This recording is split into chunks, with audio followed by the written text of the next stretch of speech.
मित्रों, हमारे ठीक भाग्य स्थान पर राहु देव ने आकर क्या क्या जीवन में हमारे प्रभाव डाला। और मित्रों, सबसे बड़ी चीज ये है कि 12 अप्रैल के बाद में हमारे गुरु बृहस्पति भी यहाँ पर आ गए और यहाँ पर आकर एक योग प्रकट हो गया, जिसे हम सीधा सीधा कहेंगे राहु गुरु का चांडाल योग। मित्रों, दो पहलुओं पर यहाँ पर हम बात करेंगे। एक तो ये पहलू रहेगा कि अभी तक राहु ने हमको क्या दिया।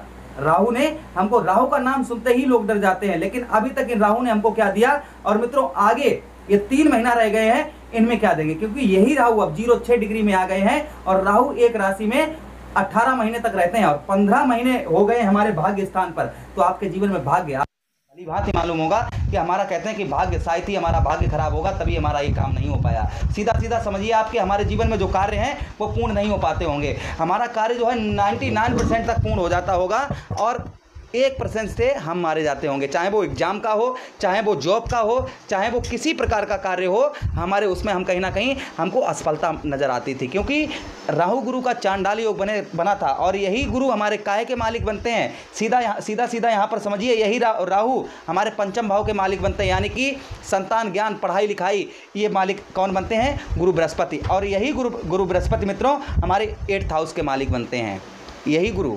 अब मित्रों, अब सीधा सीधा समझाएंगे आपको कि राहु ने अभी तक हमको क्या दिया। राहु ने क्या दिया। अगर आपकी लगन जो सिंह है तो आप लोगों के लिए बहुत सटीक वीडियो बैठेगा। आपकी अगर लगन सिंह है बहुत ध्यान से समझिएगा, या फिर आपकी चंद्र राशि सिंह है तो बहुत ध्यान से समझिएगा। चलिए शुरुआत करते हैं। नमस्कार, मैं ज्योतिष आचार्य शिवराज शास्त्री आप लोगों का हार्दिक स्वागत कर रहा हूँ। सीधा सीधा यहाँ पर मित्रों समझते हैं कि जीवन में क्या होने वाला है। आप समझिए, राहु के पास 3 दृष्टियां हैं और वही स्वयं गुरु के पास हैं। राहु के पास कौन कौन सी दृष्टियां हैं, 5, 7, 9, 5, 7, 9। तो उन्होंने 5वीं दृष्टि हमारे कौन से भाव में डाली और उससे हमारा क्या प्रभाव पड़ा। तो यहाँ पर सीधे देखिए 1, 2, 3, 4, 5 लगन, हमारी लगन में इन्होंने लगन में दृष्टि डाली। शारीरिक कष्ट, सबसे पहले आपको शारीरिक कष्ट या आपके परिवार में किसी को शारीरिक कष्ट बहुत ज़्यादा हुआ होगा, जिससे आपको हॉस्पिटल के चक्कर काटने पड़े होंगे, या आपके जैसे आपके पति या पत्नी कहीं ना कहीं उनमें आपके स्वास्थ्य में आपके जो है कहीं ना कहीं दिक्कत परेशानी आपको हुई होगी। वहीं पर मित्रों हम आगे बात करें कि दुख, आपके जीवन में दुख, यानी कि आपको दुख नहीं पता था कि जीवन में दुख क्या होता है, तो दुख का, क्योंकि ये सुख दुख दोनों होता है ये भाव, तो इन्होंने गलत दृष्टि, छाया ग्रह हैं, ये कौन से ग्रह हैं, छाया ग्रह हैं। ये हमको फल देते हैं तो पता भी नहीं चलता है कि इन्होंने हमको फल दिया। छाया ग्रह यानी अदृश्य ग्रह ये हैं। तो इन्होंने कहाँ पर प्रभाव डाला, लगन में प्रभाव डाला, जिससे हमारे जीवन में सबसे बदलाव ये आया कि शारीरिक कष्ट परेशानी हमको हुई।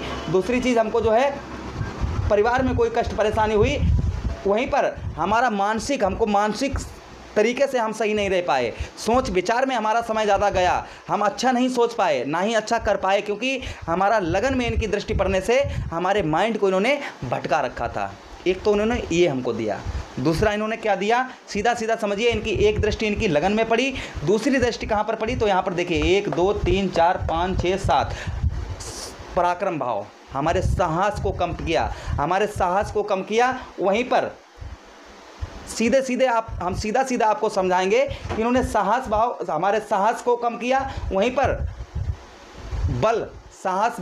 बल को कम किया, यानी कि हमारे शरीर के अंदर जो एनर्जी होनी चाहिए किसी काम को लेकर प्रति, वो एनर्जी को इन्होंने कम किया। जैसे हम कोई कार्य करते थे, जैसे किसी प्रकार का कोई कार्य करें, एक बार फेल हो गया तो हमने साहस किया दूसरी बार कर लें, हमने दूसरी बार उस कार्य को किया तो फिर असफल हो गए, तो हमने सोचा चलो तीसरी बार कर लेते हैं, दूसरा कार्य करते हैं, उसमें भी असफल हो गए, चौथी बार भी असफल हो गए, असफल होते चले गए मित्रों। उसके बाद में हमारा साहस जो था वो कम हो गया। एक तो इन्होंने ये फल दिया हमको, साहस भाव को हमारे कम किया।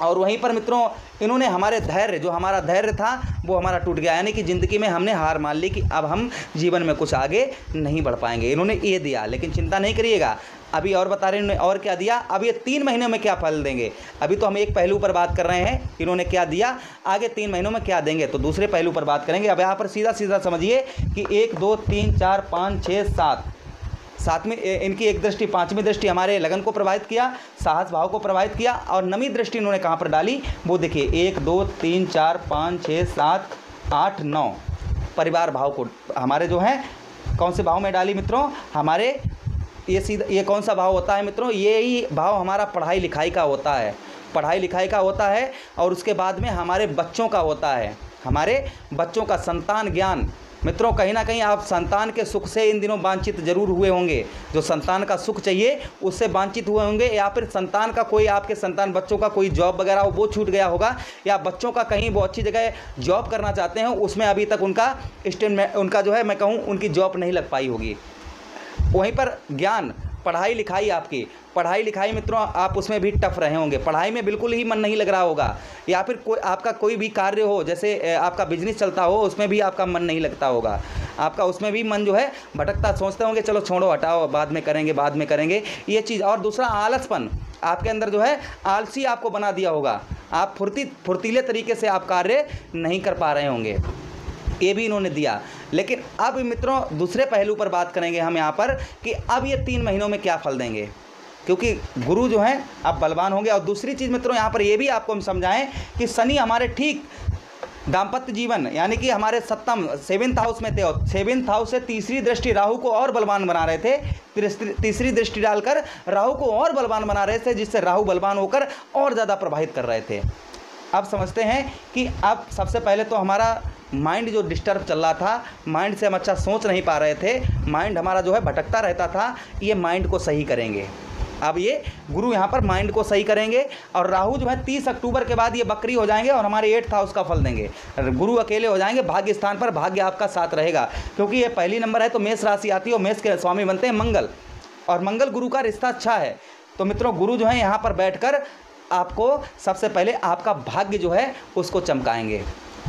ये खुशी की बात है, आपके भाग्य को चमकाएंगे, आपका भाग्य और पिता के साथ रिश्ता मजबूत करवाएंगे, धार्मिक यात्रा करवाएंगे, ये चीज़ें आपको फल यहाँ पर आपके 9th हाउस का देंगे। दूसरी ये दृष्टि डालेंगे आपके लगन में बैठकर ये क्या करेंगे, आपके लगन में दृष्टि डाल, क्योंकि गुरु की दृष्टि मित्रों बताई जाती है गंगा जल की तरह पवित्र दृष्टि है, गंगा जल की तरह जो है पवित्र दृष्टि होती है। तो एक दृष्टि हमारे कहाँ पर डालेंगे, लगन में। तो हमारे जीवन में सबसे पहले किस चीज़ का बदलाव होगा, सबसे पहले हमारा माइंड सही होगा, शारीरिक समस्याएं जो हो रही, शारीरिक कष्ट परेशानी हो रही थी वो हमारी सही होंगी, शारीरिक कष्ट परेशानियां उसको दूर करेंगे यही। और उसके बाद में मित्रों और क्या फल देंगे, हमारे पराक्रम भाव, साहस को मजबूत बनाएंगे, साहस को मजबूत बनाएंगे। जीवन में जो आपके कार्य पूर्ण नहीं हो पा रहे थे वो आपके अब 99% तक पूर्ण होंगे, और 100% अगर आप मेहनत करते हैं तो पूर्ण होंगे, आप बिना मेहनत के आपको कुछ प्राप्त नहीं होगा, ये ध्यान रखिएगा। मेहनत करेंगे तभी आपको प्राप्त, अभी तक आप मेहनत कर रहे थे फल प्राप्त नहीं हो पा रहा था, अब आपको मेहनत का आपके फल प्राप्त होगा। मित्रों आगे हम बात करें कि इन्होंने जो है हमारे कौन से घर को प्रभावित किया, हमारे तीसरे भाव को, यानी कि पराक्रम भाव को, साहस को बढ़ाएंगे। साहस को बढ़ाने के साथ में हमारे अंदर एक एनर्जी ऐसी होगी जिस काम को हम करेंगे उसको संपूर्ण और बहुत अच्छी तरीके से करेंगे, और वो कार्य हमारा संपूर्ण भी अच्छी तरीके से होगा। वहीं पर पढ़ाई लिखाई में बच्चों की जॉब वगैरह, या फिर बच्चों आपके संतान से सुख से वांछित हैं तो संतान के सुख भी आपको प्राप्त करवाएंगे। यही कौन, गुरु, क्योंकि गुरु की भी यही दृष्टियां जा रही हैं। राहु 30 अक्टूबर को हट जाएंगे, और मित्रों ये अभी कितने डिग्री में है, 0-6 डिग्री में है, और राहु एक राशि में कितने दिन रहते हैं, 18 महीने तक। शनि से दूसरे नंबर के यही ग्रह आते हैं जो 18 महीने तक रहते हैं, और 15 महीने हो चुके हैं जो ये हमारे जीवन पर प्रभाव डाल रहे थे। उपाय आपको चलते चलते वीडियो में बता दें कि आपको उपाय क्या करने हैं। मित्रों आपको उपाय करने हैं, आपको काले और सफ़ेद तिल आप भोलेनाथ पर अर्पण करिए, और लघु रुद्र पाठ का जाप करिए। वहीं पर धतूरे का पुष्प भगवान शिवलिंग पर अर्पण करिए, जिससे राहु और प्रसन्न होंगे, जीवन में ये दुख परेशानियों को दूर करेंगे। तो ये उपाय करिए। बाकी हम मिलते हैं नेक्स्ट वीडियो में। अब आपसे एक लाइक की कामना करते हैं कि एक लाइक अवश्य करके जाइएगा। आशा करते हैं